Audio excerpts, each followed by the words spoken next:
Da Madre Teresa de Calcutá, sabemos praticamente tudo, ou talvez quase tudo.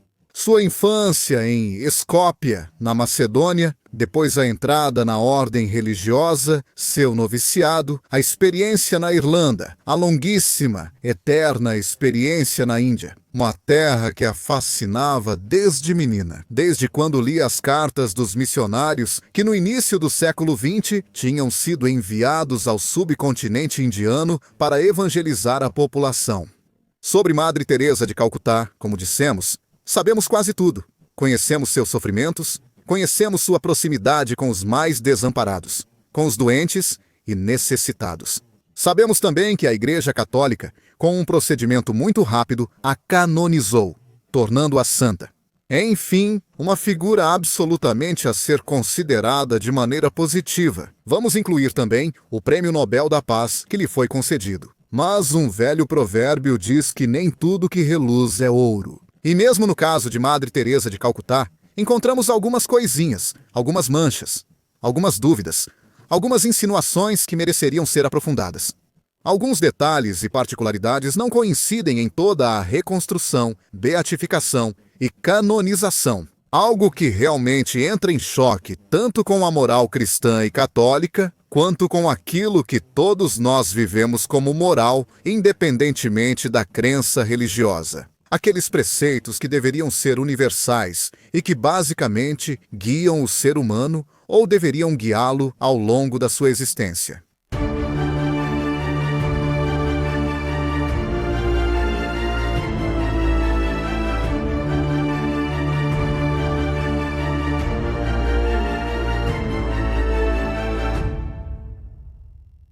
Como se diz, nem tudo que reluz é ouro. O primeiro a pensar isso foi o jornalista Christopher Hitchens. Em 1995, mesmo doente de malária, Madre Teresa escreve um livro com título provocativo. Em italiano é traduzido como A Posição da Missionária. Sim, sei que alguns vão achar o título blasfemo. Infelizmente não é meu e não posso fazer nada quanto a isso. Pois é, esse livro causa escândalo, mas não exclusivamente por causa desse título provocador. Tanto quanto pelas investigações feitas por Hitchens sobre as atividades de Madre Teresa de Calcutá. O que Hitchens escreve em seu livro? Que a futura santa dava a pobreza, a doença e o sofrimento como presentes do céu. Ela dizia às pessoas mais desafortunadas, aos doentes, aos pobres, aos necessitados, com alegria, que tudo isso eram presentes que vinham de Deus. Agora, se a moral cristã e católica ensinou algo, é que sim, existe, pelo menos segundo eles, um julgamento divino. Conforme algumas interpretações, uma predestinação mais desenvolvida por doutrinas cristãs, como a luterana e a calvinista. Mas a moral católica não ensina a aceitar passivamente tudo o que acontece, sem transmitir uma mensagem, sem mostrar a Deus se somos dignos ou indignos daquilo que chega como um dom. Basta ler as Escrituras Sagradas, como Jó. Mas voltemos a nós. Deixemos de lado por um momento o que é a doutrina eclesiástica. Hitchens, em seu livro, justifica essa afirmação. Os elogios que Madre Teresa fazia à dor e à pobreza, com observações feitas no local. Vamos pegar Calcutá, a grande metrópole indiana que acabou dando nome à futura santa. A Calcutá, Madre Teresa havia montado um ambulatório, que depois se tornou um pequeno hospital, uma pequena clínica dedicada aos últimos, entre os últimos dos últimos. Com certeza um gesto meritório, com certeza um gesto que lhe rendeu merecidos aplausos da comunidade internacional. Mas o que exatamente é aquela clínica, Hitchens? Quem nos conta isso é Hitchens. A famosa clínica de Calcutá, na verdade, não é um hospital. Lá não há tratamento, só abrigo. É um asilo. Eu também me sinto mal. Um lugar onde os pobres vão para morrer, em vez de morrerem na rua. Entre dificuldades e sujeira, eles vão lá para morrer. Entre paredes caindo aos pedaços, na chamada clínica de Madre Teresa, que não parece uma clínica, já que os cuidados médicos são poucos, primitivos e com poucos recursos, com pessoal que não é treinado nem habilitado para cuidar. Na grande maioria, trata-se de religiosos que não têm experiência médica e nem formação universitária. Hitchens denuncia em seu livro que, por trás da imagem de Madre Teresa e sua proximidade com os necessitados, há outros fatos. Não há a vontade de melhorar as condições de vida dessas pessoas desafortunadas, mas simplesmente de exaltar o sofrimento, o martírio, uma extremização, trazer os sofrimentos humanos diante dos olhos do mundo, mas sem fazer nada para melhorá-los. Hitchens, neste livro, não está sozinho, porque além de coletar depoimentos no local, ele também é apoiado por várias associações médicas internacionais. 2 revistas britânicas, The Lancet e o British Medical Journal, no mesmo período, apontam as más condições de vida dos pacientes. O fato de que na famosa clínica, que nem parece clínica, além das camas e de alguns armários de remédios, não há absolutamente nenhum sinal de equipamentos hospitalares. O British Medical Journal denuncia a ausência de chefes de departamento e de médicos de verdade. Naquele lugar, só se oferece abrigo, só se dão paliativos. Às vezes é administrado algum medicamento de barco, daqueles que qualquer um pode conseguir na farmácia, sem receita. Então não é um hospital, não é uma clínica. Então como podemos definir isso? Uma fraude? Uma distorção da realidade? E por que Madre Teresa de Calcutá, que parecia tão próxima dos mais necessitados, não queria tratá-los, mas queria que eles sofressem cada vez mais, como se fosse uma exaltação de uma suposta vontade divina? Talvez por esse motivo precisamos voltar muito no tempo. Precisamos voltar a 1946. A Índia acabou de se tornar independente. Com ela, o Paquistão também se torna independente, separando-se, porque uma das entidades tem maioria hindu e a outra maioria muçulmana, e os conflitos religiosos ficam cada vez mais intensos. Calcutá, por algumas semanas, é abalada por tumultos, um tumulto contínuo. Há assassinatos por toda parte. Fala-se do grande massacre de Calcutá. Os grandes assassinatos de Calcutá. Madre Teresa fica trancada em seu mosteiro por muito tempo. Ela só sai raramente para procurar comida. Depois de algumas semanas, quando o tumulto começa a diminuir, graças também à intervenção do Mahatma Gandhi. Então as religiosas, como Madre Teresa, saem e a própria Madre Teresa vai para Darjeeling para um retiro espiritual. E durante essa viagem, Madre Teresa afirmará ter tido uma iluminação mística, uma revelação. Nessa revelação, Madre Teresa entendeu que a verdadeira mensagem divina era sofrer ainda mais. Ela que já havia feito os votos, ela que já realizava atividades missionárias. A partir daquele momento, ela dedica sua vida à pobreza, à doença, à insegurança, à tragédia, ao sofrimento. Ela cuida dos deserdados, sem casa, sem teto, doentes e leprosos. É assim que conhecemos Madre Teresa. É assim que o Ocidente conhece Madre Teresa de Calcutá. A partir desse momento, ela se tornará uma figura pública midiática, com fotos dela ao lado dos grandes poderosos. A partir desse momento, a vida de Madre Teresa de Calcutá muda. Mas a partir desse momento também começam as perguntas. Uma delas diz respeito, como já dissemos, à clínica não clínica de Calcutá. Depois, há outras questões. Uma dessas questões é levantada por uma revista alemã que, alguns anos após a morte da religiosa, publica um dossiê em que faz uma pergunta incômoda. Onde foi parar o dinheiro? Porque sim, a ordem fundada pela Madre Teresa se baseava na pobreza e na humildade. Mas, ao redor do mundo, muitos mesmo, haviam doado quantias para essa ordem ajudar os pobres de Calcutá, e não só. Mas esse dinheiro sumiu. Como é possível que as estruturas da ordem sejam tão precárias, tão assustadoras em sua extrema pobreza?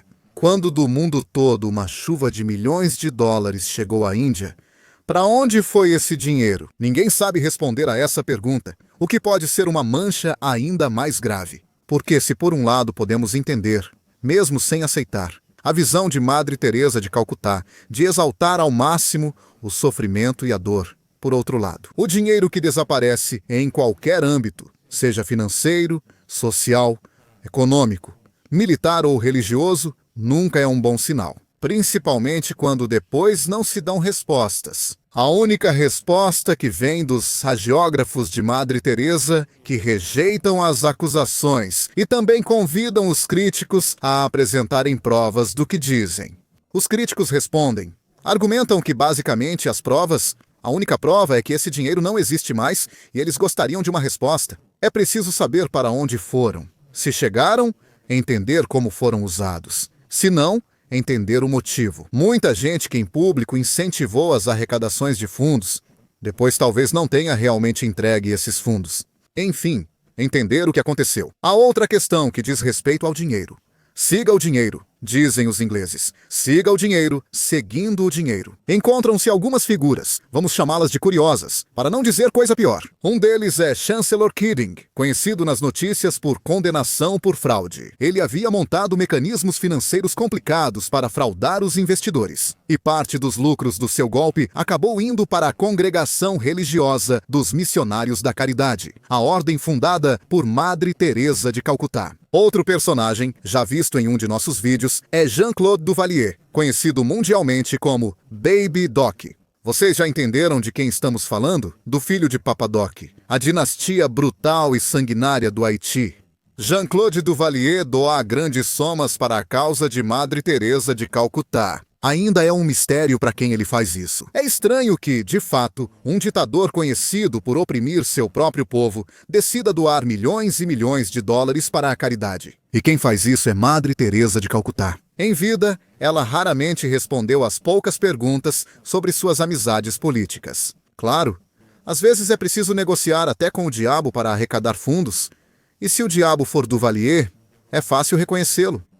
Mas é claro, os fins justificam os meios, escrevia Maquiavel. E então, talvez possamos até dizer que se o objetivo é ajudar os mais necessitados, às vezes também podemos ceder. As contingências da história, fingindo não conhecer. O histórico pessoal de certos ditadores. Mas o que aconteceu com esse dinheiro? E por que Madre Teresa nunca recusou a ajuda que vinha de certas pessoas? Diríamos ambíguos, ou pelo menos questionáveis. Essas também são respostas que não conseguimos obter. Afinal, Madre Teresa já morreu há bastante tempo. Já faz 26 anos. E sua ordem, diante de certas perguntas, se fecha no silêncio. Há uma última mancha no currículo de Madre Teresa, que pode ser considerada mística ou puramente religiosa. Em 2007, 10 anos após sua morte, foi lançado o livro Sim, a Minha Luz. Não é investigação. É coletânea. Uma coletânea de 60 cartas de Madre Teresa. Nessas cartas, endereçadas aos seus confessores, Madre Teresa expressava fortes dúvidas sobre sua fé pessoal. E essas dúvidas são muito pesadas. E em uma dessas cartas ela escreve: há uma escuridão terrível em mim, como se tudo estivesse morto. E tem sido mais ou menos assim desde que comecei esse meu trabalho. Em outra carta ela diz: murmuro as orações da comunidade, buscando extrair de cada palavra a doçura que oferece. Mas a oração de união não existe mais. Eu não rezo mais. Ela define Cristo nessas cartas como o ausente com A maiúsculo, aquele que está sempre em silêncio.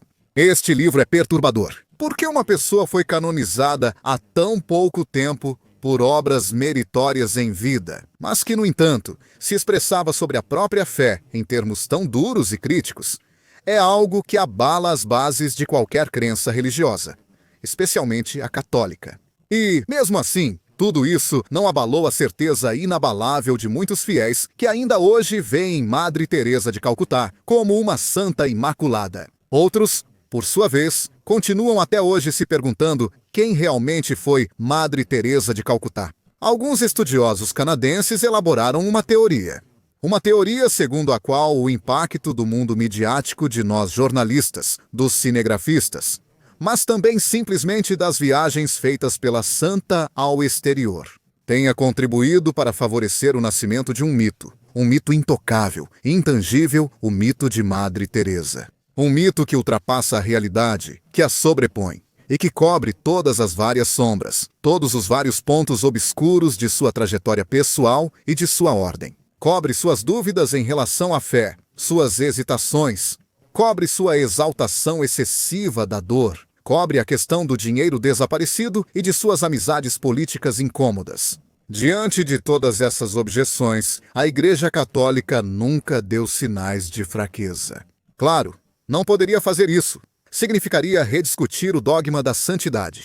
Mas permitam-me observar. Os seres humanos são infalíveis por natureza. E definir santo, ou seja, próximo à divindade, um ser humano, é o que os antigos gregos chamavam de híbris, a arrogância religiosa, o querer comparar a si mesmo, ou seja, os seres humanos, à própria divindade. Na moral grega antiga, quem cometia híbris era condenado a sofrer uma pena terrível, quase como um contrapasso, pois não se pode se aproximar do divino permanecendo imperfeito. Madre Teresa de Calcutá era uma mulher que teve coragem no que fez, no que disse, no que escreveu, até mesmo em suas contradições, e por isso deve ser respeitada. Mas se vocês sentem uma objeção, as perguntas não se respondem com silêncio ou com desprezo. A certas perguntas, deveria-se dar uma resposta. Com o tempo, acumulam-se perguntas, faltam respostas, o silêncio aumenta e as dúvidas crescem. Dúvidas sobre quem foi a amaldiçoada Madre Teresa de Calcutá e os verdadeiros objetivos dela, de seus colaboradores e apoiadores.